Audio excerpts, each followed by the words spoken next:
ကျေးတော်ရှင်ဆရာတော်ရှင်မြတ်ကြီးဗျာယနေ့ညသာသနာတော်နှစ်2566နှစ်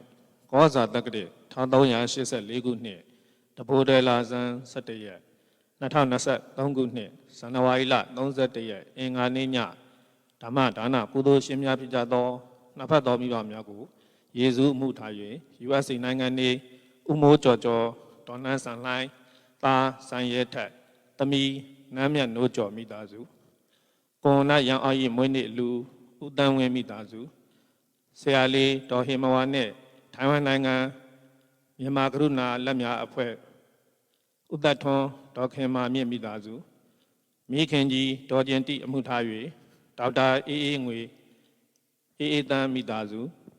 ခင်မွန်ကြီးဆယ်ပါအမှုထား၍ခေတ္တစင်ကာပူနိုင်ငံနေကိုစောမင်းတန့်မတိတာလိုင်းမိသားစုရှစ်နှစ်မြောက်မင်္ဂလာနှစ်ပတ်လည်အလှဦးချင်းမိထေဒေါ်ချိုချိုသမီးဒေါ်ပူပူသိတ်ဒေါ်ခင်စိတ်ဝင့်ဦးအောင်သူဖြိုးဦးထက်အောင်ဒေါ်စင်စင်မာမအိတ်ချိုထွန်းမြေပန်စုပြည့်မိသားစုရေစကြိုမြို့နေကွယ်လွန်သူဖခင်ကြီးဦးလှဆောင်ဒေါ်ခင်အေးတရားရုံးချုပ်ရှိနေဦးမော်နီအားယေစုရီဦးအောင်မိုးဒေါ်လေးစုမိသားစုကွယ်လွန်သူဖခင်ကြီးဦးမင်းစင်အားယေစုရီကိုရဲလင်းဦးမတင်းတင်းနွယ်ရွှေနဒီအလှကုန်မိသားစုရန်ကုန်မြို့နေဦးကျော်ထွန်းအားယေစုရီဒေါ်စိန်စိန်မိသားစုသမီးလေးဖူးမြတ်ပွင့်မောင်ဤ၄နှစ်ပြည့်မွေးနေ့အလှမန္တလေးမြို့နေမေတ္တာရင်ခံကြသူများပရဟိတအဖွဲ့ဦးရဲထွန်းနိုင်ဒေါ်စိုးစိုးနွယ်သားဒေါက်တာအောင်ရဲမှန်မိသားစုရန်ကုန်မြို့ဒေါ်သနာခိုင်မိသားစုနေပြီးတော့ကွယ်လွန်သူအဖွားတော်ကြီးဦးလေးဦးအောင်နိုင်နဲ့ဒေါ်စန်းရီတို့အားယေစုရီဦးစိုးဝင်းဒေါ်ကျူကျူမိသားစုဦးသက်တင်အောင်ဒေါက်တာအေးအေးနွယ်သမီးစုမြတ်သက်တင်မိသားစုရှင်မြတ်မမိသားစုတို့မှစုပေါင်းဆင်ရင်ကျင်းပပြုလုပ်အပ်သောအွန်လိုင်းဓမ္မသဘင်နဲ့ဆက်လျင်၍ကျေးတော်ရှင်ပမခချုပ်ဆရာတော်ဘုရားကြီးမှတရားဒေသနာတော်များဟောကြားချိမြင့်ပေးသနာတော်မူပါယံဘုရားတွေ့တော်ခြေတော်သုံးခါ၍ယူသေးစွာလျှောက်တာအပ်ပါသည်ဗျာ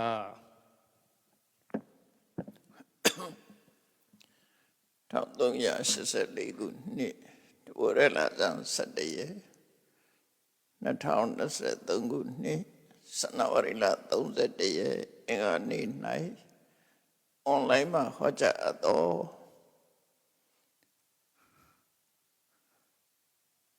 သင်္ချာဆရာဤမိဂုံကို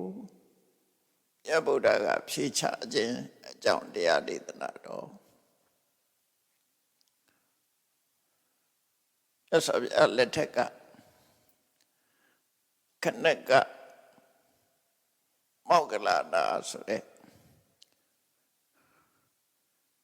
သင်္ချာဆရာတို့ရှိတယ်။ကျောင်းသားတွေကိုသင်္ချာတတ်သင်ပေးတဲ့ဆရာခဏနဲ့ခဏပညာနဲ့အသက်မွေးတယ်လို့လည်းခေါ်တယ်ပေါ့ခဏကအရေးအတွက်နဲ့ပတ်သက်ပြီးတော့ကျွမ်းကျင်တဲ့ပုဂ္ဂိုလ်ကဏနာစီဝသင်္ချာတတ်ပညာနဲ့အသက်မွေးတဲ့ပုဂ္ဂိုလ်လို့အဲ့တော့သူရဲ့မိဂုဏ်တွေကိုမြတ်စွာဘုရားဖြေထားတာလေကနကမောက္ကလနာသုတ်ဆိုပြီးတော့မှတ်တမ်းတင်ထားလို့ရှိတယ်သူမိဂုဏ်တွေရလည်းပဲအသင်ယုတ်တိရှိတဲ့မိဂုဏ်တွေဖြစ်တယ်မြတ်စွာဘုရားရဲ့ဖြေဆိုမှုကလည်းပဲအဝတ္တန်ရှင်နေတယ်အဲ့ဒါနဲ့ပတ်သက်ပြီးတော့မသာနာယူကြည့်ကြရအောင်မစ္စည်းမနိကေမှာခဏကဩဂလနာတော့သင်္ချာဆရာဖြစ်တဲ့မောက္ကလနာပုံနာသူ့ရဲ့မိဂုဏ်တွေကိုမြတ်စွာဘုရားကဖြေကြခဲ့တာဟာဗုဒ္ဓဝါဒရဲ့ကျင့်စဉ်တစ်ခုကိုဖော်ညွှန်းတာပဲဖြစ်တယ်အဲ့တော့ဒီသုတ္တန်ရဲ့အမေးဖြေကဗုဒ္ဓဝါဒမှာသို့မဟုတ်မြတ်စွာဘုရားရဲ့အဆုံးအမမှာအစဉ်တိုင်းကျင့်ရတယ်ဆိုတာသူလမ်းစဉ်နဲ့သူ တဖြည်းဖြည်းချင်းသင်သွားတယ်ဆိုတာကိုဖော်ညွှန်းထားတာဖြစ်လို့ဘုရားသာသနာတစ်ခုလုံးနဲ့သက်ဆိုင်တယ်လို့လည်းပြောလို့ရတာပေါ့နော်မြတ်စွာဘုရားရဲ့အဆုံးအမအတိုင်းသာသနာပေါ်ဝင်ပြီးတော့လိုက်နာကျင့်သုံးမယ်ဆိုလို့ရှိရင်ဒီလမ်းကြောင်းတိုင်းသွားကြတယ်နောက်ဆုံးနိဗ္ဗာန်ဆိုတဲ့လမ်းဆုံးပန်းတိုင်ထီအောင်သွားတဲ့နိစ္စနစ်တွေကိုဒီထက်မှမြတ်စွာဘုရားဟောထားတာရှိတယ်အဲ့တော့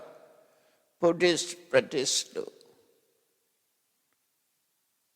Buddhist practice ဘုရားဘာသာရဲ့ကျင့်စဉ်တစ်ခုဆက်လိုက်ကျင့်သွားတဲ့ကျင့်စဉ်တစ်ခုနော် the way of Buddhist practice ကျင့်ရမယ့်လမ်းစဉ်ကိုဖော်ညွှန်းတာဖြစ်တော့ဘုရားဘာသာရဲ့အနေနဲ့သိသိသိလိုက်တဲ့သုတ်တန်တစ်ခုလို့ယူဆရတယ်ဒါကြောင့်လို့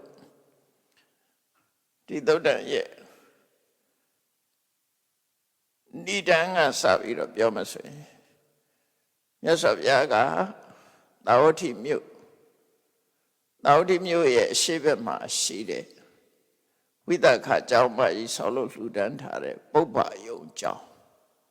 ပုပ္ပယုံဆိုတာပုပ္ပရာမပုပ္ပဆိုတာရှေ့သာဝတိမြို့ရဲ့ရှေ့ဘက်မှာရှိတယ်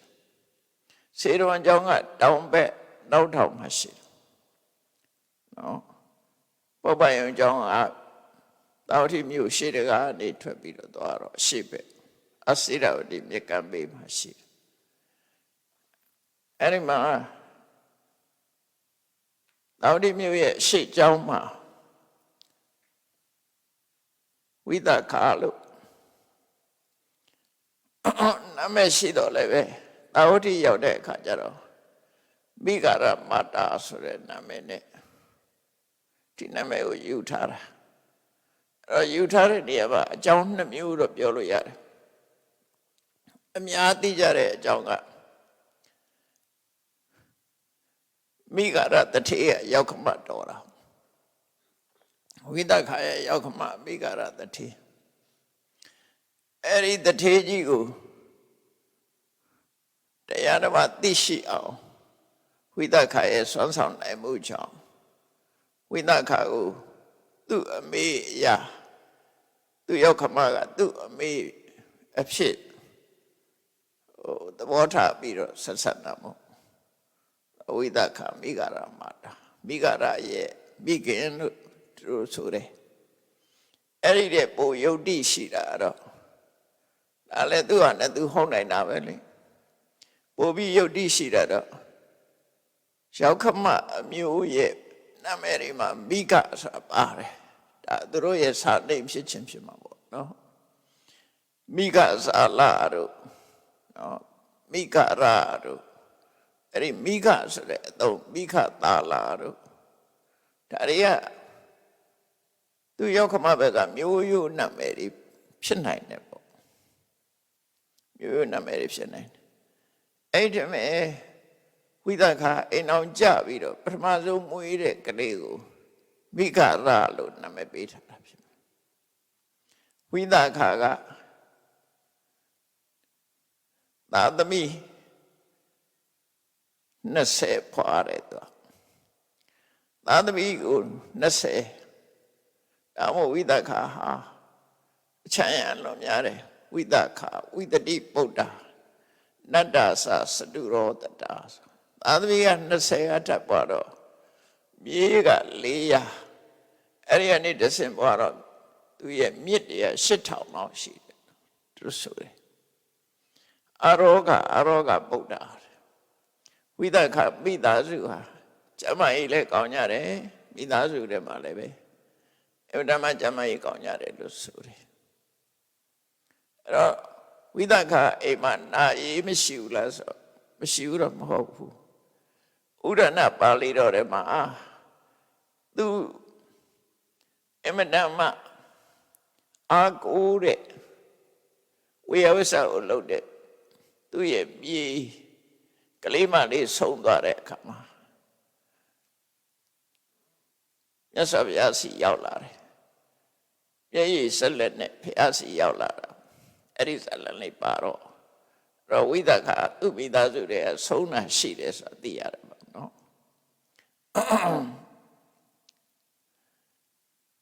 အဲ့တော့ဝိသခာကိုမိဂရလို့ခေါ်တာ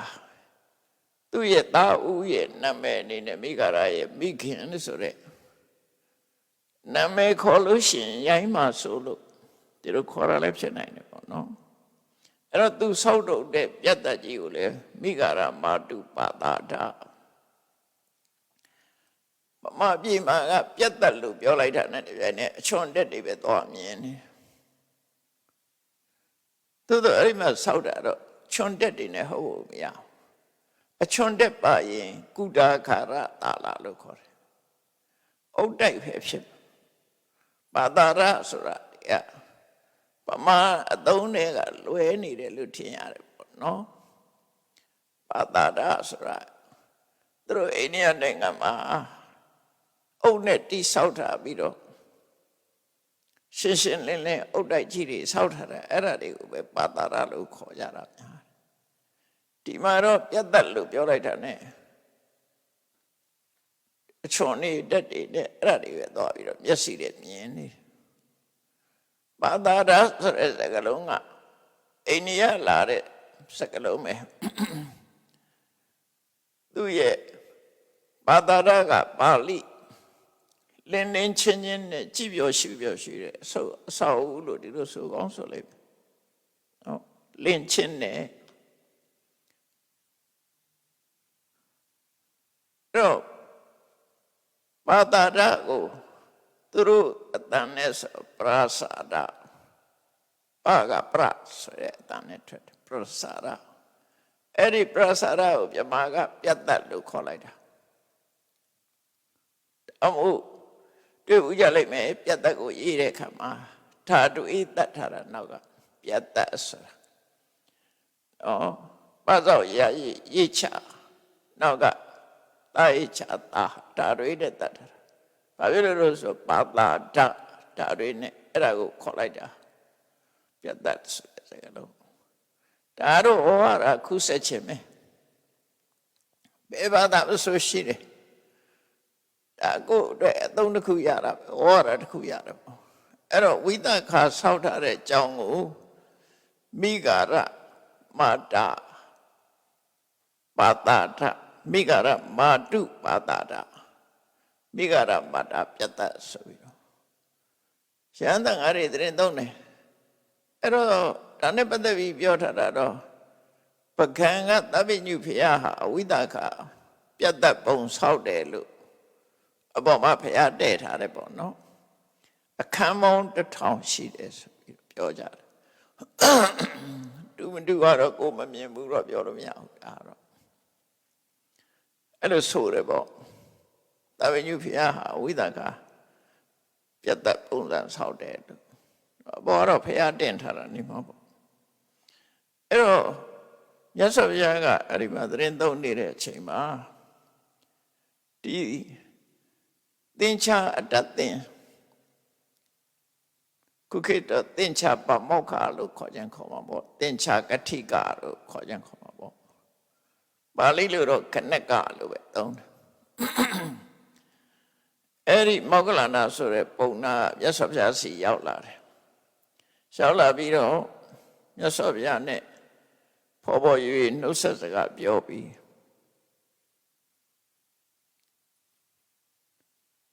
တနည်းမှာထိုင်အဲ့တော့ဘုရားစီလာကြတဲ့ပုဂ္ဂိုလ်တိုင်းကဘုရားကိုဝှချတာမဟုတ်ဘူးဒီသင်္ချာဆရာကြီးကလည်းဘုရားစီရောက်လာပြီးတော့ရှင်ကြီးကြီးပဲနှုတ်ဆက်စကားပြောပြီးဘုရားရှိမှထိုင်နေတာအဲ့တော့သူဝှချခြင်းမှချမှာပေါ့အဲ့တော့ဘုရားစီရောက်လာတိုင်ဘုရားဘာသာလည်းမဟုတ်ဘူးသူကြိုက်တယ်လို့ထိုင်တယ်အဲ့တော့သူလာပြီးတော့ဘုရားနဲ့လာတွေ့တဲ့သဘောပဲမိတ်ဆွေသဘောမျိုးလာတွေ့တာဟိုလိုနှစ်ချိုက်ကြီးရှ िख ိုးဥချပြီးတော့ထိုင်တာမဟုတ်ဘူးစကားစပြီးပြောနှုတ်ဆက်ပြီးတော့ဒါဘုရားလည်းပဲဖော်ရွေတယ်သူကလည်းဖော်ရွေတယ်မြတ်စွာဘုရားဖော်ရွေတယ်ဆိုတာ မြတ်စွာဘုရားနဲ့ပတ်သက်ပြီးပြောထားရှိတယ်။ဟောမြတ်စွာဘုရားဟာမိဟိတပုပ္ပင်ကမစကားပြောတော့မယ်ဆိုပြုံးပြီးပြောလို့ရှိတယ်။အေဟိသောကတဝါရီဘယ်သူပဲရောက်လာစိတ်ပြတ်မသွားဘူးဘုရားစီရောက်ရင်ဖောဖောရွေလာပါထိုင်ပါမြတ်စွာဘုရားလို့ပြောတယ်ဒုက္ခတမ္ပါတာစကားပြောဖို့ရအမှန်တမ်းလွယ်တယ်ဘုရားဆိုပြီးတော့မမနာကြီးတစ်ခွဲသားနဲ့ဒီလိုနေတာမဟုတ်ဘူးဘုရားနဲ့တွေ့တဲ့အခါမှာဖော်ရွေတယ်လို့ဆိုလို့ပေါ့နော်အဲ့ဒီစကားလုံးလေးတွေရှိတယ်အဲ့တော့ဒါကြောင့်ဘုရားစီကိုလာကြတယ်ဘုရားဘာသာမှလာတာမဟုတ်ဘူးဘုရားဘာသာမဟုတ်လဲလာတယ်လာပြီးတဲ့အခါမှာသူကစပြီးဆွေးနွေးတယ်အရှင်ဂေါရမတဲ့ဟောဒီကတ္တကျောင်းဆောင်ကြီးဟာလုပ်ငန်းနဲ့ပြောမယ်ဆိုရင်အဆင့်ဆင့်လှုပ်ထားတာပဲဖြစ်တယ်ဖောင်ဒေးရှင်းချပြီးတော့အဆင့်ဆင့်ဒီပြတ်သက်ကျတက်တာနော်အဆင့်ဆင့်လှုပ်ထားတဲ့လုပ်ငန်းစဉ်ရှိတယ်တဲ့နောက်ပြီးတော့ကျွန်ုပ်တို့ပုံနာတွေမှာလည်းပဲပြမနာတွေမှာလည်းပဲဖေးတင်သင်ကြားပေးတဲ့အခါမှာအဆင့်ဆင့်သင်ကြားပေးတာရှိတယ်သူအတန်းလိုက်ပေါ့နော်အဆင့်ဆင့်သင်ရတယ်တဲ့တခါလေးအတက်သင်နဲ့မြားပြည့်လေ့ကျင့်တဲ့ကြောင့်တွေကလည်းပဲသူအဆင့်ဆင့်ပဲသင်ရတယ်တဲ့ကျွန်ုပ်တို့သင်္ချာသမားတွေကလည်းပဲသင်္ချာသင်လို့ရှိရင်တဲ့အဆင့်ဆင့်ပဲသင်တယ်သူအဆင့်နဲ့သူသင်သွားတာအဲ့ပထမသင်္ချာကျောင်းသားတယောက်ရလာပြီဆိုလို့ရှိရင်တဲ့ပထမဆုံးအနေနဲ့စပြီးဆိုခိုင်းတာပါဆိုခိုင်းတစ်တတိတစ်စာဆိုခိုင်းတယ်ဟောဧကကံတစ်တတိတစ်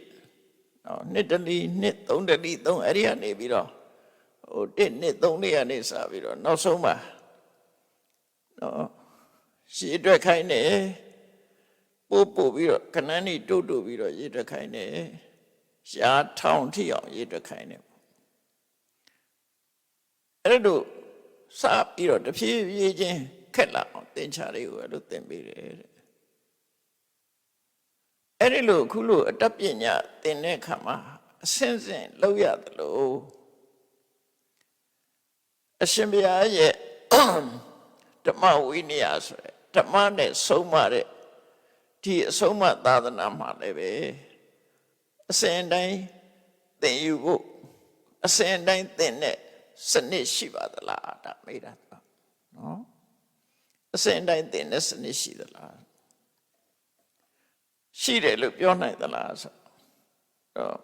မြတ်စွာဘုရားဖြေတာရှိတာပေါ့တဲ့ဘာနဲ့ဥပမာတူတော့ဆိုရင်မြင်အတ္တသင်ဆရာတွေဟာအာဇာတိ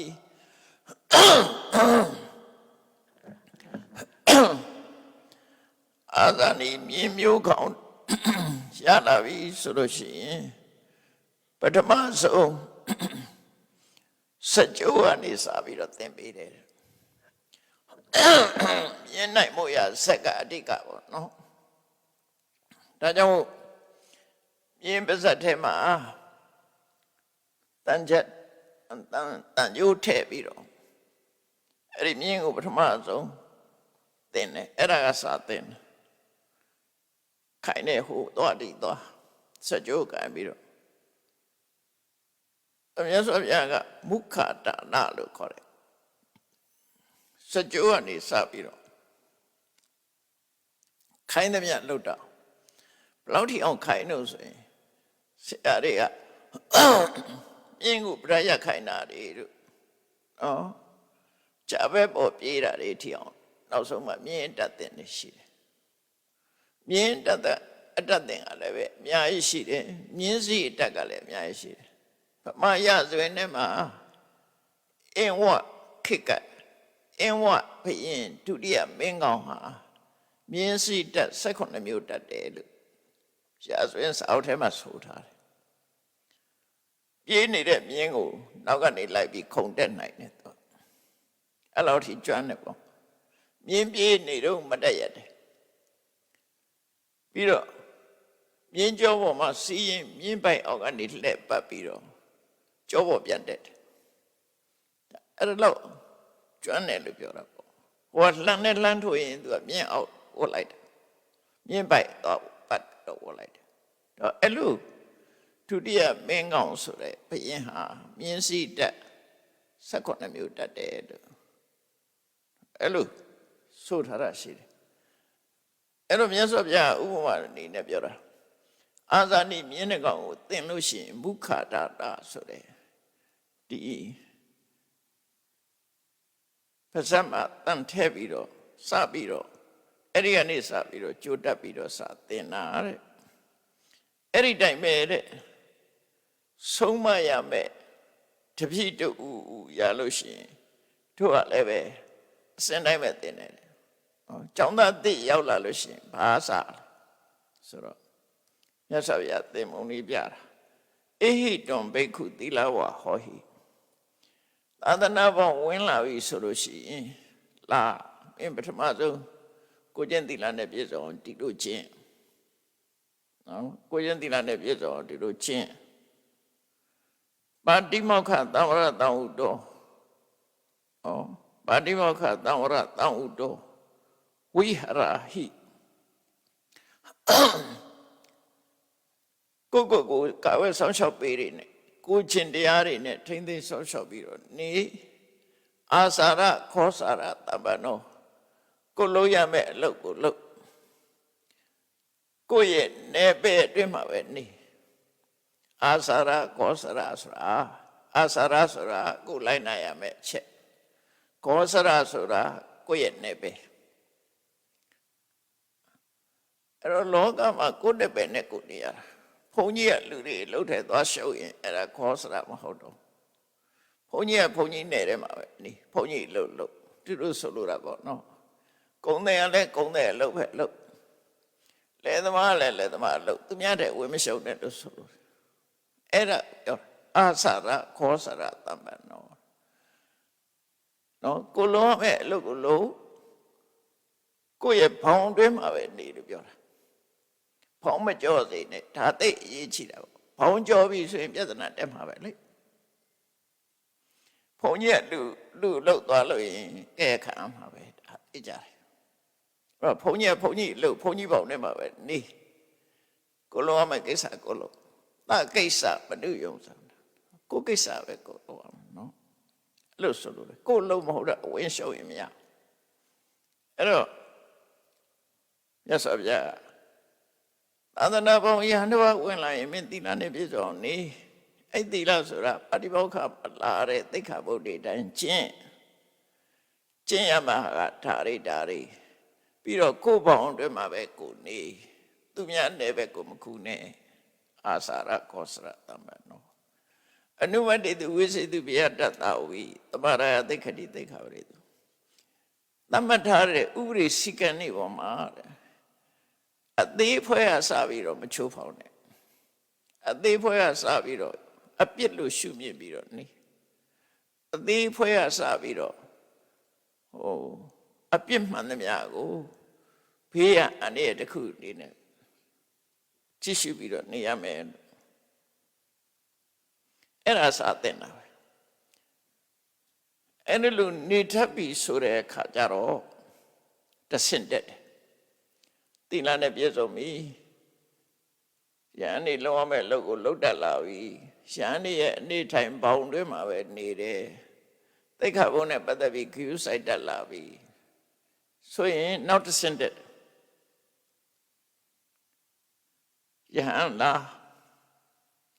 ဒီနေ့ကနေစပြီးတော့မျက်စိနာနာလျာကာယလို့ခေါ်တဲ့ဓဝရ6ပါးဣန္ဒြေ6ပါးတကားလုံအောင်ဆောင်လူရဲ့ခန္ဓာကိုယ်မှာတကား6ပေါက်ရှိတယ်မျက်စိကနေပြီးတော့ဒါတင်စားပြီးတော့သုံးတဲ့တကားပေါ့ထိုးဆိုတကားဆိုတင်စားပြီးတော့သုံးတယ်မျက်စိကနေပြီးတော့ဆင်းအာယုန်တွေဝင်လာမယ် မျက်စိကမြင်တာကိုပြောတာနော်နားကအတန်လေးဝင်လာမယ်နှာခေါင်းကအနံ့ဝင်လာမယ်လောကမှာမျက်စိနဲ့မြင်ရတဲ့အဆင်းရှိတယ်နားနဲ့ကြားရတဲ့အတန်ရှိတယ်နှာခေါင်းနဲ့နှမ်းရှူရတဲ့အနံ့ရှိတယ်လျှာနဲ့သိရတဲ့ရတာရှိတယ်ခန္ဓာကိုယ်နဲ့ထိတွေ့ရတဲ့အထိတွေ့ရှိတယ်စိတ်ကူးကြံစည်ရတဲ့အာယုန်တွေရှိတယ်အဲ့ဒီအာယုန်တွေဟာဒီဒွါရကနေစင်စံပြတ်ဝင်နေမှာပဲဟုတ်တယ်လေလူဆိုတာပဲရှိတာနောက်ကျောကဘာမှဝင်မှာမဟုတ်ဘူးဝင်တာမျက်လုံးကဝင်တယ်နားကဝင်မယ်နှာခေါင်းကဝင်မယ်လျှာဝင်မယ်ကိုယ်ကဝင်မယ်စိတ်ကဝင်ကိုယ်ကိုလည်းစဉ်းစားကြည့်အဲ့ဒါဝင်ပေါက်တွေပဲအဲ့ဒီဝင်ပေါက်တကားတွေကိုလုံအောင်ဆောင်လို့ပြောတာဝင်ပေါက်တကားတွေကိုလုံအောင်ဆောင်ဆိုတော့ဘယ်လိုလုပ်ရမှာတော့ဆိုမျက်စိနဲ့အဆင်းမြင်ပြီးဆိုရင်မင်းပုံသဏ္ဍာန်နေမမှတ်နဲ့ဩငါမျက်နှာမျိုးသမီးကိုမြင်တယ်ဘယ်သူမြင်တယ်ဘယ်ဝမြင်တယ်အဲ့လိုပုံပန်းသဏ္ဍာန်နေမမှတ်နဲ့မြင်တယ်ပဲထားမာနုပြည့်စံ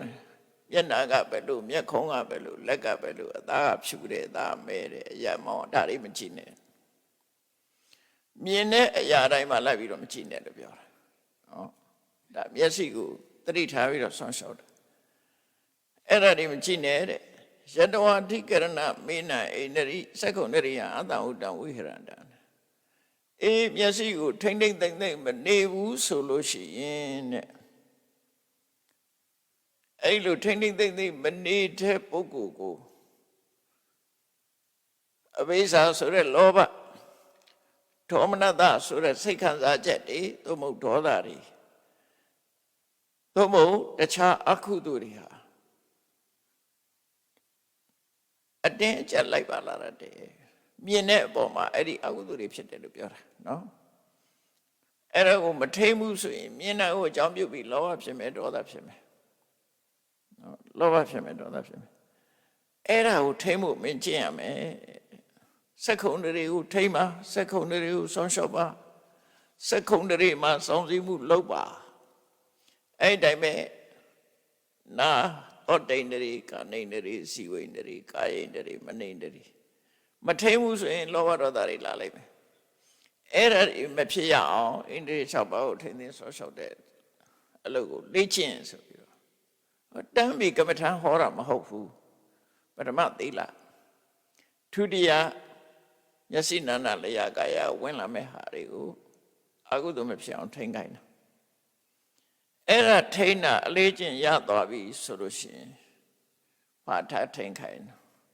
ယဟန်လာခဲ့ကဲငါပြောမဲ့နားထောင်မင်းအစာအာဟာရစားတဲ့အခါမှာအသိပညာနဲ့စား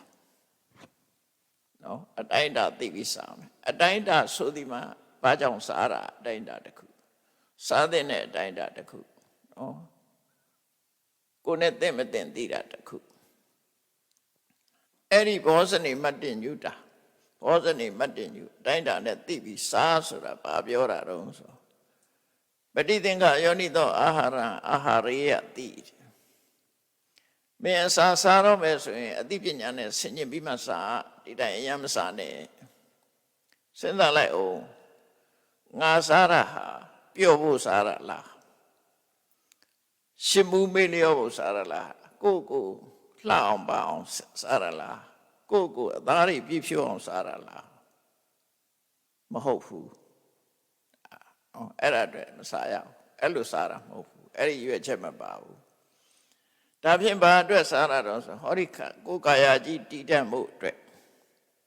မြတ်တဖို့အတွက်မမြတ်မတလို့အာဟာရမရှိလို့ရှိရင်ပင်မဆင်းရဲမှုတွေဖြစ်နိုင်တယ်မြတ်သောအကျင့်ကိုကျင့်နိုင်ဖို့အထောက်အကူဖြစ်ဖို့သာစားရမယ်ကိုစားတာအဲ့ဒီအတွက်စားတယ်လို့နှလုံးသွင်းပြီးတော့စားအဲ့ဒီလိုစားခြင်းဖြင့်ပုရဏိသဝေရဏပฏิဟင်္ဂါမိမစားခြင်းကြောင့်စားလုံးမုတ်သိဂက်စထရိတ်ဖြစ်တာတွေပါတယ်အကုန်လုံးအဲ့ဒီယောဂလည်းမဖြစ်စေရဘူးပြောက်ရမယ်နဝေသဝေရဏနောက်ပါတိတာပြီးစားခြင်းကြောင့်အလွန်အကျွံစားခြင်းကြောင့်ဖိုက်တင်းပြီးအစာမကြေယောဂဒါမျိုးတွေနဲ့ဖြစ်စေတယ်တိုင်းတာတစ်ခုနဲ့စား ယန္တရာစမေဘဝိတတိနဝိဇ္ဇတာစာဖာသူရတော့စာငါစားခြင်းကြောင့်နေလို့ထိုင်လို့လည်းကောင်းရမယ်နော်အလုံးမကြောမစားရင်နေလို့ထိုင်လို့ထွင်းစားပြီးတော့အိပ်ရတယ်လဲအိပ်ရတာမျိုးမဖြစ်စေတော့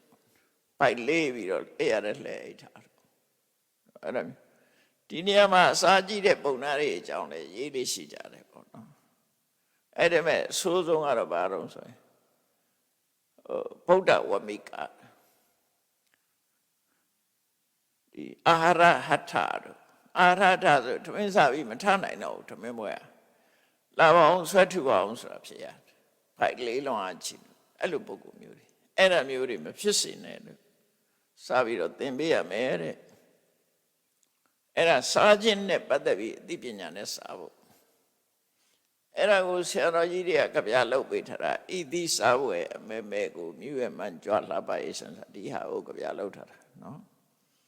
အဲ့ဒါဟာမတ္တညူလို့ခေါ်တယ်အသိဉာဏ်နဲ့စားတာအဲ့ဒါကိုသင်ပေးရမယ်တတိယအဆင့်နဲ့အဲ့လိုသင်လို့တတ်သွားပြီဆိုတော့သရုဋ္ဌအဆင့်အနေနဲ့ဗာသင်ရမှာတော့ဆိုကဲလာမင်းစားတတ်ပြီစားတတ်လို့ရှိရင်တနေ့ကုန်မှာအလုပ်လုပ်ရမယ်နေ့တို့ညတို့လုပ်ရမယ်နိုးကြအလုပ်လုပ်ရမယ်ဘယ်လိုလုပ်ရမလဲသာဂရိယအနုယုံစေယအနုယုံစိတ်တော်ဝိဟရဟိနိုးကြကြိုးစားပြီးတော့နေနိုးကြကြိုးစားပြီးနေဘာလုပ်ရမလဲနေ့အခါမှာဆိုရင်စဉ္ညာလျှောက်လိုက်ထိုင်လိုက်စဉ္ညာလျှောက်လိုက်ထိုင်လိုက်အိတ်တာမပါဘူးနော်လမ်းလျှောက်မယ်ထိုင်မယ်အဲ့ဒီအချိန်မှာကိုယ်စိတ်ထဲမှာဝင်ရောက်ပြီးနှောက်ယှက်လာတဲ့လောဘဒေါသစတဲ့နိဝရဏတရားတွေကိုရှင်းထုတ်ရမယ်မဖြစ်အောင်ထိတ်ရမယ်ရှင်းထုတ်တယ်မဖြစ်အောင်ထိတ်ရမယ်ညကြတော့၃ပိုင်းခွဲလိုက်တယ်ပထမယံအခု6နှစ်ရနေပြီးတော့10နာရီလောက်ထိဒါပထမယံခေါ်တယ်10နာရီဟိုဘက်2ချက်ထိုးလောက်ထိအောင်ပစ္စည်းမယံလို့ခေါ်တယ်2နာရီဟိုဘက်ကနေပြီးတော့ပစ္စည်းမယံလို့ခေါ်တယ်ညကိုယံ3အပိုင်းချ3ခုနဲ့သတ်မှတ်လိုက်တယ်အဲ့တော့ညအခါမှာပထမယံဆိုလို့ရှိရင်စဉ္ညာသွားထိုင်နေပါလို့တလို့ပဲလို့မစ္စည်းမယံရောက်တဲ့အခါကျတော့မင်းအပန်းပြေးပြီးတော့အိပ်ပုံအိမ်နေတောင်သင်ပေးထားတာလက်ရဘက်ကိုစောင်းပြီးတော့ထူးစစ်2ခုခြေမျက်စိ2ခုမထပ်အောင်နည်းနည်းလွှဲပြီးတော့ထားပေါ်ချတော့တစ်ဖက်စောင်းအိပ်ဘက်လက်မဲ့အိပ်နဲ့နော်ဖေဘက်ကိုလည်းစောင်းမအိပ်နဲ့ညာဘက်ကိုစောင်းအိပ်တဲ့အခါမှာဒီတိုင်းပဲအိပ်နဲ့ဘယ်ချိန်ထမယ်ဆိုတာကိုစိတ်ဆုံးဖြတ်ပြီးမှအဲ့လိုအိပ်လို့ရှိရင်အဲ့ဒီချိန်နိုးကိုနိုးတယ်စမ်းသပ်ကြည့်ပေါ့စမ်းသပ်ကြည့်အိပ်တဲ့အခါမှာစိတ်ထဲမှာဘယ်ချိန်ကျရင်ထားမယ်ဘယ်ချိန်မှာနိုးရစေဆိုပြီးတော့အဲ့ချိန်နိုးအပြင်းကြည့်ပြီးဆက်အိပ်ရင်တော့မရတော့ဘူးပြင်းမကြည့်ပဲနဲ့အဲ့လိုလေ့ကျင့်ရချို့ကြတော့နိုးရတဲ့ပြင်းထားမှပြင်းတယ်ဆက်အိပ်အဲ့ဒီလိုညလက်မှာထားပြီးတော့နောက်မနေ့စောပစ္စည်းမယံ2ချက်ကြော်တဲ့ချိန်မှာအိယာထားပြီးတော့စဉ္ညာသွားတယ်လမ်းလျှောက်တယ်ခုနလိုနေလိုအဲ့လိုပဲကိုယ်ရင်နဲ့နှလုံးထဲမှာလောဘတွေမဖြစ်အောင်ထိမ့်သိမ်းစောင့်ရှောက်တယ်ဒေါသတွေကမ္မထာနဲ့နေတယ်ပေါ့အိဗယ်အဲ့ဒါတရားအထုတ်တာတရားအထုတ်တဲ့အချိန်တွေကိုဒါ time table ပဲနော်စိတ်ဓာတ်တွေမှာ time table ဆွဲရင်အဲ့တိုင်းပဲဆွဲရမှာ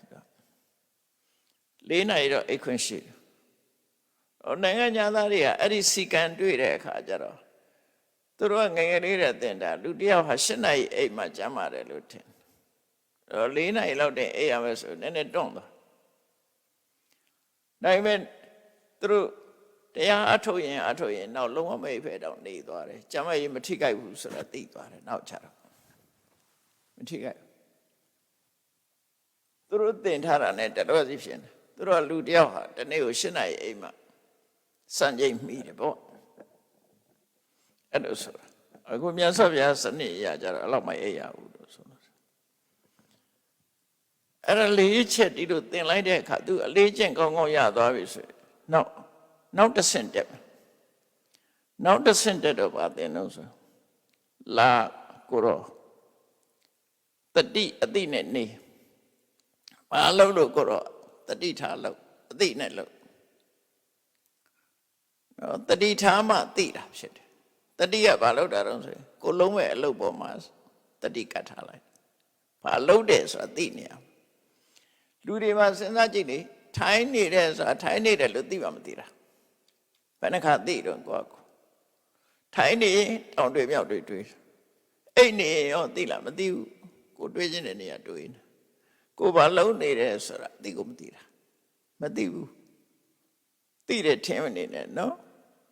ကိုဘာလုံးနေတယ်ဆိုတာသိကိုမသိတာလူကသာထိုင်နေတာစိတ်ကတခြားရောက်လုံနေတာနဲ့သိနေတာနဲ့တခြားစီဖြစ်နေအဲ့တော့ဘာနဲ့တူတော့ဆိုအိမ်ငကားတွေဖွင့်ပြီးရှောက်လဲနေတာနဲ့တူခန္ဓာကိုယ်နဲ့တတိကမကတ်ဘူးဖြစ်နေအဲ့ဒါကိုပြန်လေ့ကျင့်တာဘုရားပြန်လေ့ကျင့်ခိုင်းတာအဲ့တတိတံစညာလေ့ကျင့်တာလို့ခေါ်တယ်အဲ့တော့လူကတွေးကြံတွေးငေးကြံငေးတတ်တဲ့ဝါသနာရှိတာကိုတွေးကြံတွေးငေးကြံငေးနေမှာဆိုလို့လာတတိအတိနဲ့နေရှေ့ကိုခြေလန်းနဲ့နောက်ကိုဆုပ်တယ်မဆုပ်ခင်အတိထားရှေ့ကိုခြေလန်းတော့မယ်တတိထားနောက်ကိုဆုပ်တော့မယ်တတိထားပါရှိတော့အမတ်တမဲမဆုပ်လိုက်နဲ့လူတွေသွားကြရှေ့ရုပ်တက်ထားတာထားတော့မယ်ဆိုတော့မသိဘူးလေရှေ့ခြေလန်းနဲ့ဆိုလည်းမသိဘူးနောက်ဆုပ်တဲ့ဆိုလည်းမသိလိုက်ဘူးကိုယ်စောနဲ့ကိုယ်ပဲတယ်လီဖုန်းလာတဲ့ဆိုထားတော့တယ်လီဖုန်းလာတဲ့အာယုံပေါ်မှာရောက်နေကိုဘာလုပ်တယ်ဆိုမသိဘူးနော်အဲ့ဒါကြောင့်အဘိက္ခန္တိပဋိက္ခန္တိရှေ့ရွှေ့တယ်ဆိုလည်းသိနောက်ရွှေ့တာဆိုတော့လည်းသိရမယ်ဒါတစ်ချက်နောက်တစ်ခုကဘာလို့ဆိုအာလောကိတေဝိလောကိတေကိုကြည့်တာတောင်မှပဲတတိအတိနဲ့ကြည့်ငါဘာကြည့်တာလဲအဲ့ဒါလည်းသိအောင်လုပ်ကြည့်တာမသိလိုက်ဘူးလေမြင်တဲ့လူပဲသိတာ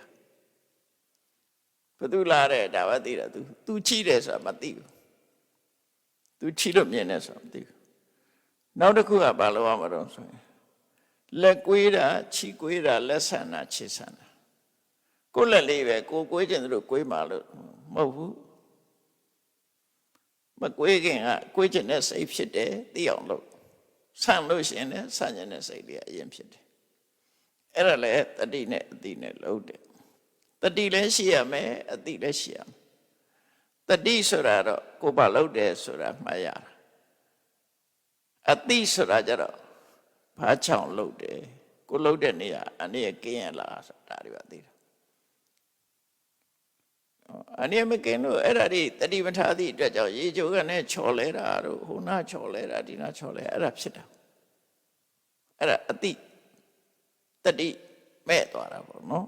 အဲ့ဒါတွေကစာပြီးသိရမယ်တဲ့နောက်တစ်ခုကဘာတော့အဝတ်အစားပြင်ဝတ်ထားတို့ဘုန်းကြီးတွေကြတော့သင်္ကန်းပြင်တာတပိတ်ကိုင်းတာသိရအဲ့ဒါမသိလို့ရှိရင်ငါကတပိတ်ကိုင်းတာမဟုတ်ဘူးသူကမောကျင်မော့ခလုတ်တိုက်တပိတ်ကြကွယ်ခွက်ကြကွယ်စွန်းကြပကံကြကိုယ်စိတ်ကတခြားရောက်လာကိုယ်ဘာလုပ်နေတယ်ဆိုတာမသိဘူးခွက်ကိုင်းနေတယ်လည်းမသိဘူးအဲ့လိုနဲ့ကွဲပေါင်းများလားနော်အဲကြောင့်အဲ့ဒါလည်းတတိအတိနဲ့ကြံရမယ်နောက်တစ်ခုကဘာတော့ဆိုအတိတိပိတိခာယိတိတာယိတိအတိတဆိုတာ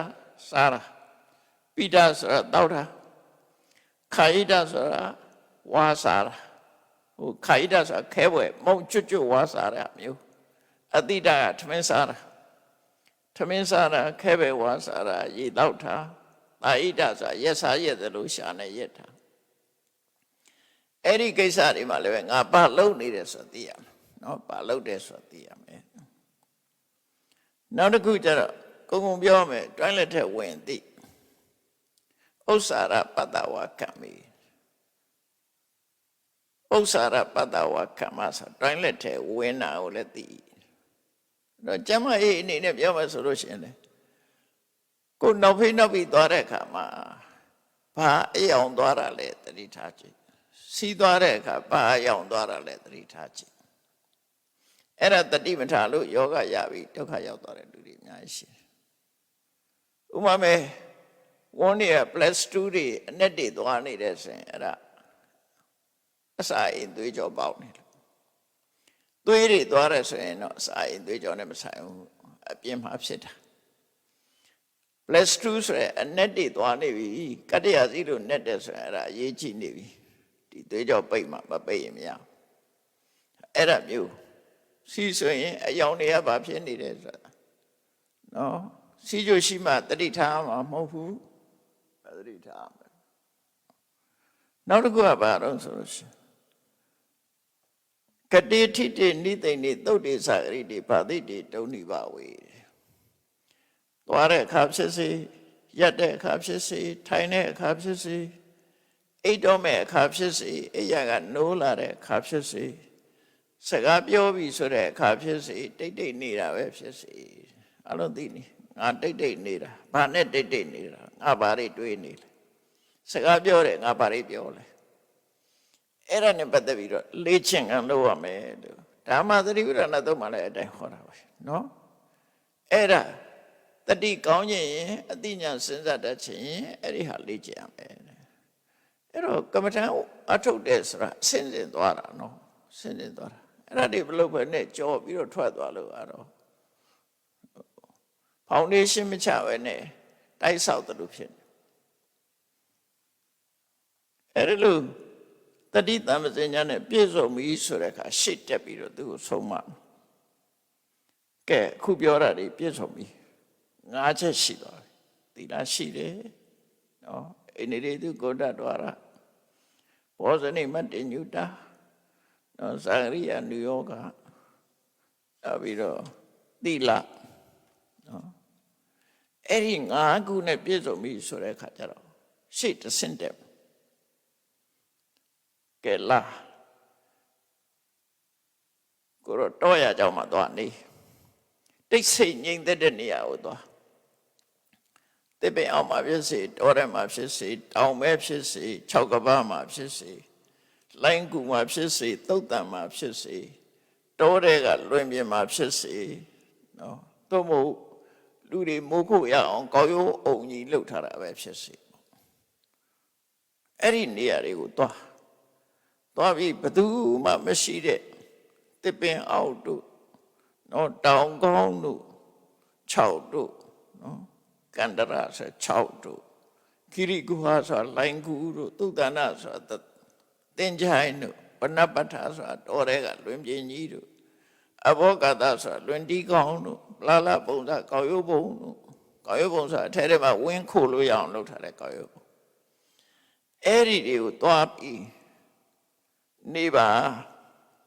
ဆွမ်းခံပြန်လာလို့ရှိရင်ဆွမ်းခံသွားပြီးပြန်လာလို့ရှိရင်တင်မြင့်ခွေးထိုင်ခါထက်ကိုဖြောင်းဖြောင်းထားပြီးတော့တတိကိုနော်တတိကိုကမ္မထာအာယုံဘက်ကိုလွတ်ထားထွက်လေဝင်လေးဆိုထွက်လေဝင်လေးပေါ့ဘုရားနုဒ္ဓရိပွားတဲ့ဆိုဖျားအာယုံပေါ့အဲ့လိုသွားပြီးတော့ကိုယ်ရင်တဲ့နှလုံးထဲမှာလောဘဖြစ်ရင်အဲဒီလောဘမဖြစ်အောင်ထိဒေါသဖြစ်လာတယ်ဆိုဒေါသမဖြစ်အောင်ထိအိတ်ချင်စိတ်တွေဖြစ်လာရင်အိတ်ချင်စိတ်တွေကိုဖယ်ရှားအလင်းရောင်နဲ့ပွားအိတ်ချင်စိတ်ပေါလို့ရှိရင်နော်အိတ်ချင်စိတ်ပေါလို့ရှိရင်မျက်လုံးကိုပြူးနေအောင်ကြည့်လက်တွေကိုပုတ်အဲ့မရရင်ယန္တထသိနေအလင်းရောင်ကိုကြည့်အမောင်နဲ့မနေနဲ့ငိုက်ဖြောင်နေတွေရှိတယ်နော်နောက်ဥဒိစ္စကုက္ကုစ္စအာယုန်တစ်ခုတည်းပေါ်မှာစိတ်ကပြန်လွင့်နေတယ်စိတ်ပူပန်နေတယ်ဆိုရင်အဲ့ဒါဖဲတန်တရားတွေရှိတယ်ဆိုရင်တန်တရားပြောင်းအောင်လုပ်ပြီးတော့အဲ့ဒီနိဝရဏတရားတွေကိုကိုယ်ရှင်းထုတ်ပြီးတော့နေရမယ်တဲ့ဖာနဲ့နေရမှာတော့ဆိုသမထကျင့်စဉ်တစ်ခုကျင့်ပြီးတော့တမာတိကျင့်စဉ်ကိုကျင့်ပြီးတော့နိဝရဏတရားတွေကိုရှင်းထုတ်လိုက်တဲ့ဒါစိတ်ညစ်ရပြီးတရားစာထုတ်တာအဲ့ဒီကျမှတရားစာအထုတ်ဒါမြတ်စွာဘုရားလက်ထက်ကကျင့်စဉ်ပဲနော်အဲ့ဒီလိုနိဝရဏတရားတွေကိုဖယ်ပြီးစိတ်ရဲ့အညစ်အကြေးတွေကင်းသွားပြီဆိုလို့ရှိရင် အဲ့ဒီကာမဂုဏ်အာယုန်တွေကဝေးကွာခြင်းကြောင့်ရရှိလာတဲ့နှစ်သက်ခြင်းချမ်းသာခြင်းပိဋိဖြစ်ခြင်းစိတ်ချမ်းသာခြင်းဆိုတာနဲ့လွှမ်းမိုးနေတဲ့ပထမဇန်ဆိုတာကိုရရှိလာမယ်တမာရီကောင်းလာလို့ရှင်အာယုန်တစ်ခုကိုစူးစိုက်ရှုနေတာကိုဇန်လို့ပြောတာနော်ဇန်လို့ပြောတာအဲ့ပထမဇန်မှာခုနကာမဂုဏ်အာယုန်နေတယ်လေကွာသွားပြီမရှိတော့ဘူးအချင်းစိတ်လည်းမရှိဘူးဘာမှမရှိတော့ဘဲနဲ့ဒီအာယုန်လေးပေါ်မှာဆွဲမြဲသွားပြီဆိုတဲ့ခါအဲ့ဒါပထမဇန်အဆင့်အဲ့ဒီကနေပြီးတော့ဝိတက်ဝိစာရဆိုတဲ့အတွေးစိတ်တွေကိုဖယ်ပလိုက်ဖယ်ပြီးတော့ကိုယ်စိတ်ထဲမှာကြည်နူးပြီးတော့ပိဋိဒုက္ခနဲ့ပဲနေတဲ့ဒုတိယဇန်ကိုရတခါအဲ့ဒီပိဋိဆိုတာတမာရီရဲ့အနောက်ဆက်ဖြစ်လို့ပိဋိကိုဖယ်လိုက်တဲ့အခါကျတော့ဒုက္ခနဲ့ဧကဂတဒုက္ခရဲ့စိတ်တည်ငြိမ်မှုတမာရီရဲ့အဲ့ဒီနှစ်ခုတည်းနဲ့နေတာကြတော့နော်တတိယဇန်လို့ခေါ်တယ်တခါ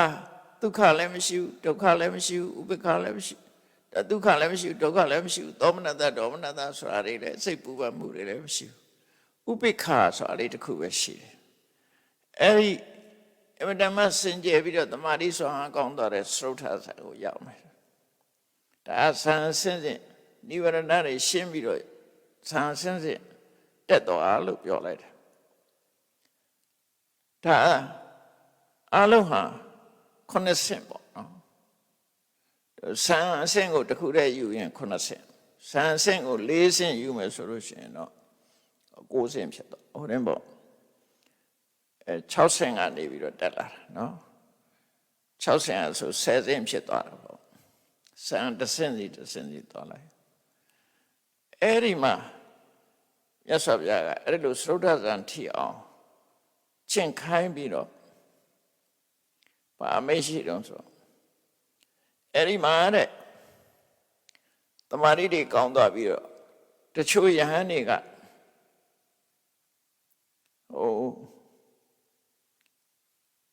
ရတ္တမေရတ္ထဖို့ထီအောင်မရောက်သေးဘူးဒါပေမဲ့အဲ့ဒါကိုမျှော်လင့်ပြီးတော့ကြိုးစားအထောက်နေကြတယ်အဲ့ဒါတခုတချို့ပုဂ္ဂိုလ်တွေကတော့တဲ့အာသောတရားတွေကုန်ပြီးတော့ယဟန္တာအဖြစ်ရောက်သွားကြပြီတဲ့ဒီလိုကျင့်တာနဲ့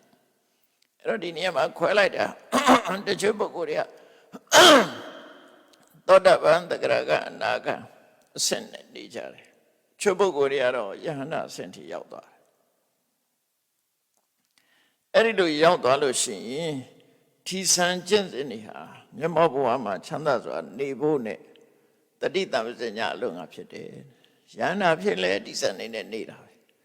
သောတပန်တဂရကအနာကမှလည်းဒါတွေနဲ့ပဲနေတယ်အဲ့ဒါမှစိတ်ထဲမှာအနှောက်အယှက်ကင်းတယ်တာမန်နေလို့ရှိရင်တော့ပြောစရာဆိုစရာတွေရှိနေမှာပဲလေလူကအာယုန်နေနဲ့နေလို့ကတော့အာယုန်နောက်နေဦးမှာပဲစိတ်ကမပါတော့အာယုန်ကတော့နောက်တာပဲနော်မျက်စိထဲမှာရှုပ်နေမှာ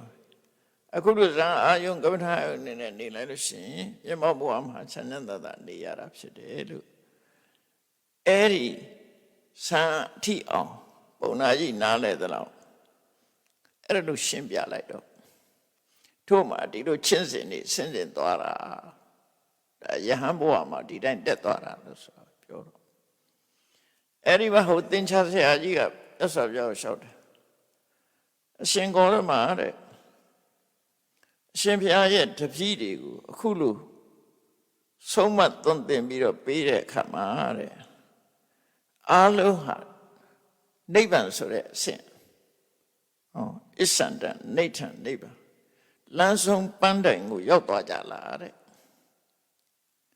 အချို့ကတော့မဟုတ်အချို့ကမရောက်ဘူးတချို့ကရောက်တယ်တချို့ရောက်တချို့ကမရောက်ဘူးလို့ဖြစ်သလားတဲ့ဆိုတော့မြတ်စွာဘုရားကဖြေတဲ့အဲ့ဒီမိကုံငါရဲ့တပည့်တွေဟာတဲ့ငါဒီလိုဆုံးမတာတချို့ကနိဗ္ဗာန်ရောက်သွားတယ်တချို့ကမရောက်ဘူးတဲ့ဘယ်အကုန်လုံးတော့ရနော်အဲ့တော့တချို့ကရောက်တယ်တဲ့လမ်းဆုံးမနဲ့ရောက်တယ်ငါပေးတဲ့လမ်းစဉ်အတိုင်းလုပ်တာတချို့ကလမ်းဆုံးထီအောင်ရောက်တယ်တချို့ကမရောက်ဘူးတဲ့ဆိုတော့သူကထပ်မေးတယ်ရှင်ဘုရားတချို့ကအရှင်ဂေါရမ နိဗ္ဗာန်ဆိုတာလဲရှင်ကောတော်ကပြောတဲ့ပန်းတိုင်ကြီးကလည်းရှိတယ်အဲ့ဒီပန်းတိုင်ကြီးကိုသွားတဲ့လမ်းစဉ်ကလည်းရှိတယ်ဆုံးမလမ်းညွှန်ပေးမဲ့ရှင်ကောတော်မှလည်းရှိတယ်သုံးခုစလုံးနော်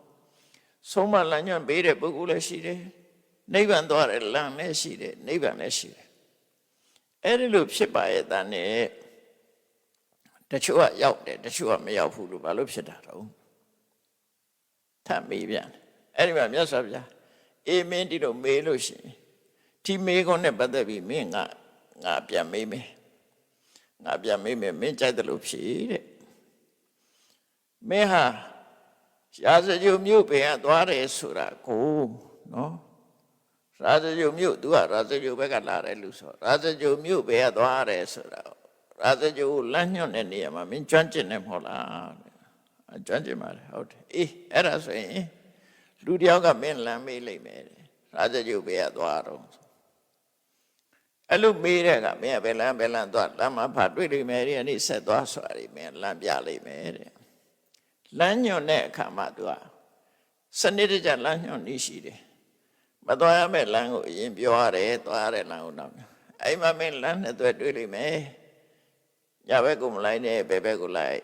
ဟောအဲ့ဒါမျိုးပေါ့မလိုက်နဲ့ဆိုတာကိုအရင်ပြောလမ်းညွှန်တဲ့လူတွေရဲ့ထုံးစံ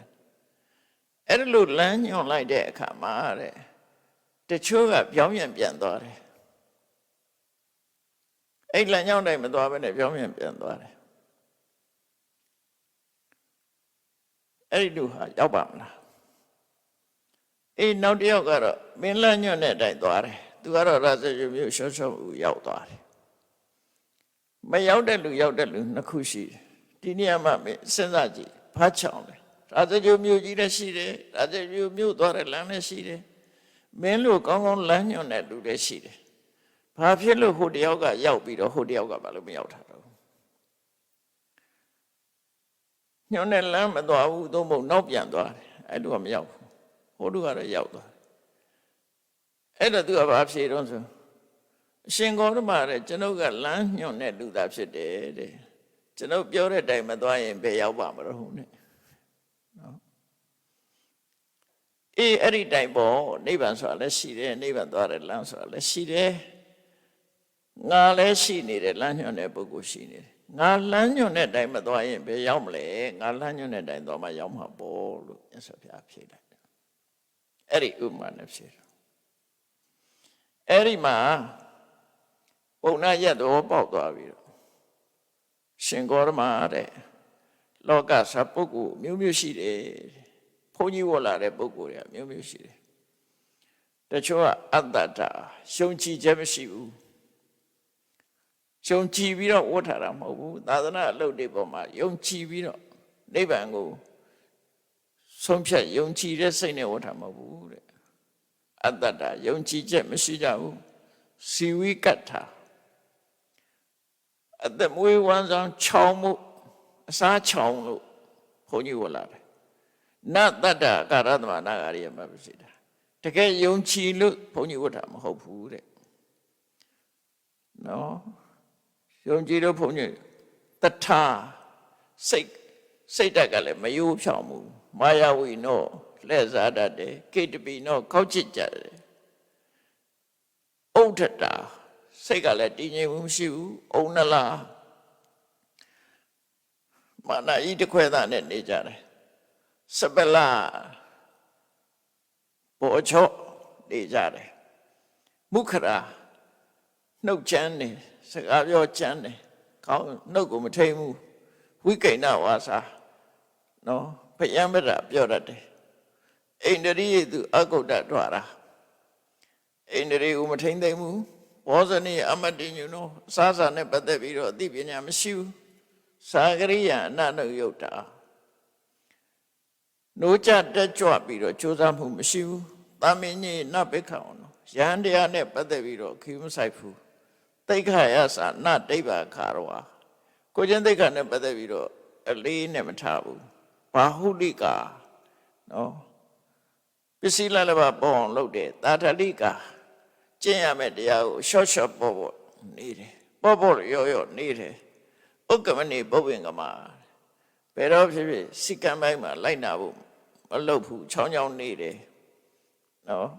ပဝိဝေကေနိခိတတုရာ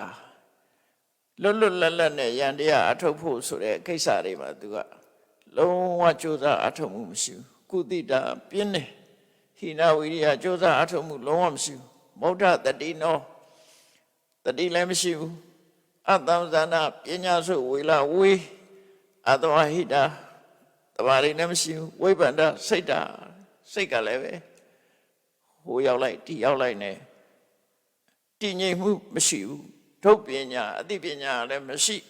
အေလမိအေလမုခအထုံထိုင်းစကားပြောရင်လည်းမမှန်မကန်နေပြောကြတယ်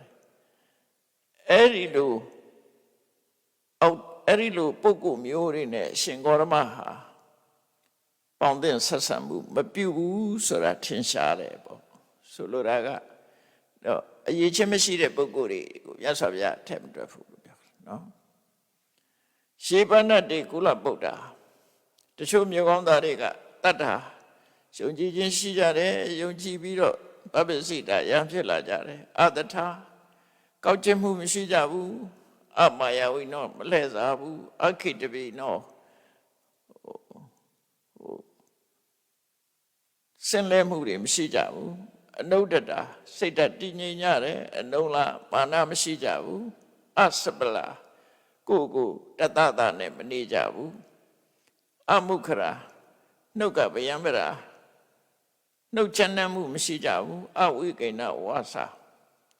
ဗယံပရာစကားပြောတာမရှိဘူးအိန္ဒြေသူကုဋ္ဌဒဝရတာအိန္ဒြေတွေပေါ်မှာထိမ့်သိမ်းဆောက်ကြောက်ကြတယ်ဘောဇနိမတ္တညုတာအစားစားနဲ့ပတ်သက်ပြီးတော့အသိပညာရှိကြတယ်သာဂရိယအနုယုတ်တာနိုးကြတက်ကြွစွာကမ္မထံတရားအထောက်ကြတယ်သာမင်ကြီးပိခမရှမ်းဘဝရံဖြစ်ရခြင်းအကျိုးပေါ်မှာအမြဲတမ်းမျှော်လင့်ပြီးတော့နေကြတယ်သိက္ခာယတိပ္ပကတော့ကိုကျင့်ရမယ့်အကျင့်တရားပေါ်မှာအလေးနဲ့ထားကြတယ်နဘဟုလိကပစ္စည်းလေးပါပေါ်မြောက်အောင်ဘယ်တော့မှမလုပ်ဘူးနတတလိကရှော့ရှော့ပေါ်စီကံဥပဒေကိုရောရဲမလုပ်ဘူးဥက္ကမဏိနိခိတထူရာဆိုပေါ်ရောနေတဲ့ပေါ်မှာလုံးဝခိမဆိုင်ဘူးနော်ဘဝိဝေကေပုဗ္ဗင်ကမှာကင်းကွာလွတ်လပ်တဲ့တိတ်ဆိတ်ငြိမ်သက်မှုပေါ်မှာကြိုးစားအထောက်မှုရှိကြတယ်အရဒဝိရိယထက်သန်ကြတယ်ပဟိတတနိဗ္ဗာန်ကိုစေလွတ်ထားပြီးအသက်နဲ့ခန္ဓာကိုမငဲ့ပဲနဲ့နိဗ္ဗာန်ကိုဥတည်ချက်ထားကြတယ်ဥပဋ္ဌိတတတိနောတတိမြဲကြတယ်သမ္ပဇာနာအစဉ်ကျင့်တုံတရားရှိတယ်သမာဟိတာဧကယစိတ်ဓာစိတ်တည်ငြိမ်မှုတွေရှိကြတယ်ပညာဝံတော့အသိပညာရှိကြတယ်အနေလမုခာထုံအာကြီးတွေမဟုတ်ကြဘူးတဲ့အဲ့ဒီလိုပုဂ္ဂိုလ်မျိုးတွေနဲ့ရှင်ဂေါရမကအတူနေတာကိုပြောတယ်ဆိုပြီးတော့အဲ့သင်္ချာဆရာကြီးကလျှောက်တယ်အရှင်ဂေါရမဥပမာမယ်အမြင့်နန္တာတွေထဲမှာကရမက်အမြင့်ဟာအကောင်းဆုံးဖြစ်တယ်နော်အမြင့်နန္တာတွေထဲမှာကရမက်ရဲ့အမြင့်ရဲ့အနတ်အကောင်းဆုံးပဲအနှစ်အရသာတွေထဲမှာစန္ဒကူလောဟိတစန္ဒကူနီရဲ့အနှစ်အနတ်ဟာအကောင်းဆုံးပဲအပွင့်ကဖြစ်တဲ့အနတ်တွေထဲမှာတဲ့မြတ်လေးပါးနတ်ကအကောင်းဆုံးပဲတဲ့အဲ့ဒါလိုပဲတဲ့ဒီကနေ့ခေတ်ပေါ်တရားတွေထဲမှာအရှင်ဂေါရမရဲ့အဆုံးအမဟာအကောင်းဆုံးပဲဒါသူပြောတာနော်ရှင်ဂေါရမရဲ့အဆုံးအမဟာအကောင်းဆုံးပဲဆိုပြီးတော့အဘိက္ခဏဘောဂေါရမအဘိက္ခဏဘောဂေါရမရှင်ဂေါရမရှင်းပြတာနှစ်သက်ကျင့်စရာကောင်းလာပါတယ်တဲ့ရှင်ဂေါရမရှင်းပြတာဟာမှောက်ထားတဲ့အရာကိုလှန်လိုက်တယ်လို့ဖုံးကွယ်ထားတဲ့အရာကိုဖွင့်ပြလိုက်တယ်လို့လမ်းမနေတဲ့ပုဂ္ဂိုလ်ကိုလမ်းညွှန်လိုက်တယ်လို့အမှောင်ထဲမှာစီပြီးထွန်းပေးလိုက်တယ်လို့အကုန်လုံးရှင်းကနေလင်းကနေဖြစ်သွားလို့အရှင်ဂေါရမဟာဒီတိုင်းပဲရှင်ဂေါရမဟာရှင်းလင်းဖြစ်အောင်နဲ့တရားကိုရှင်းပြခဲ့ပါတယ်ဒါကြောင့်ကျွန်တော်ဟာရှင်ဂေါရမကိုတရားတန်ခါနဲ့အတူတူကရှင်ဂေါရမကိုစိတ်ကပ်ပါတယ်ဒီကနေ့ကစပြီးရှင်ဂေါရမရဲ့ဥပဒကအဖြစ်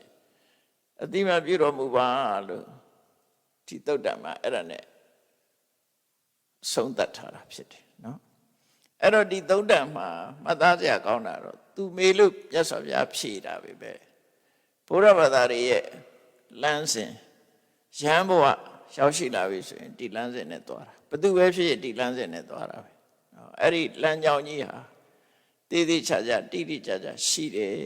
အဲ့တိတိကျကျရှိတဲ့လမ်းကြောင်းတိုင်းလိုက်နာကျင့်သုံးရမှာဖြစ်တယ်ဆိုတာဒီသုတ်တံမှာရှင်းရှင်းကြီးဖော်ပြထားတာဖြစ်လို့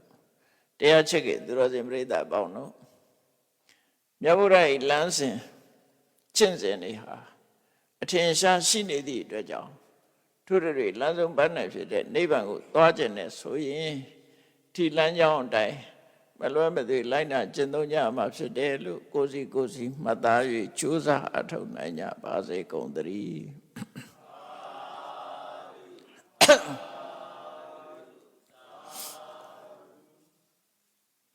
ရှိသက်ချာအရှင်ဖေယဖေယတို့တို့သည်ဓမ္မအတိညာရရှိမှသာလျှင်နိဗ္ဗာန်ချမ်းသာကို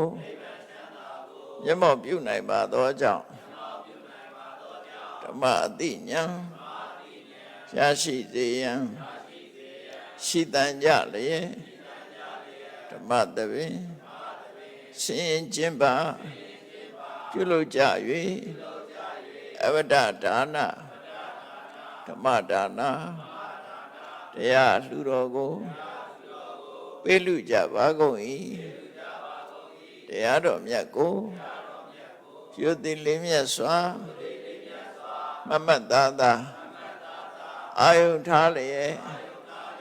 နာကြားကြပါကုန်၏တရားတော်မြတ်ကိုတတ္တဗဝတ္ထုစုစုတို့ဖြင့်ပူဇော်ကြပါကုန်၏ယနေ့ယခုအထုပ်ပြုလုပ်ကြရသောဤကောင်းမှုဤကုသိုလ်စုစုသည်နိဗ္ဗာန်ချမ်းသာ၏အကြောင်းထောက်ပံ့ဖြစ်ပါစေတည်းဤကောင်းမှု၏ဖို့ဘာကကိုအမိအဖအဖိုးဖွာဆွေမျိုးညာတိတို့အားကုသိုလ်အမြတ်ဝေငှပါကုန်၏သာသနာတော်ဆောင်နှင့်လောကဆောင်နှင့်တို့အားကုသိုလ်အမြတ်ဝေငှပါကုန်၏32ဘုံခြင်းဤကုန်သောလုံးစုံများစွာတတ္တဝါတို့သည်ကုသိုလ်အမြတ်ကိုယ်စီရကြကုန်သည်ဖြစ်၍ကိုယ်စိတ်နှဖျားချမ်းသာကြသည်ဖြစ်ကြပါစေကုန်သတည်း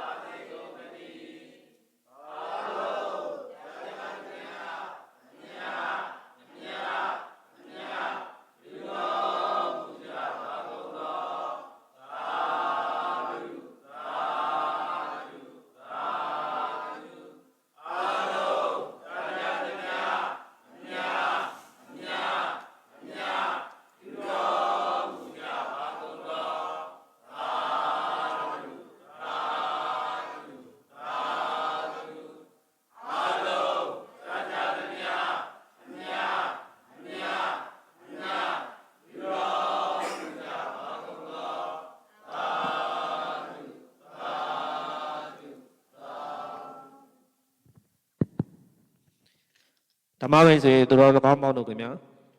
ကျေးတော်ရှင်ပါမောက္ခချုပ်ဆရာတော်ဘုရားကြီးအွန်လိုင်းအထူးတရားပွဲများကိုခိတ္တခဏနားမိဖြစ်ပါသည်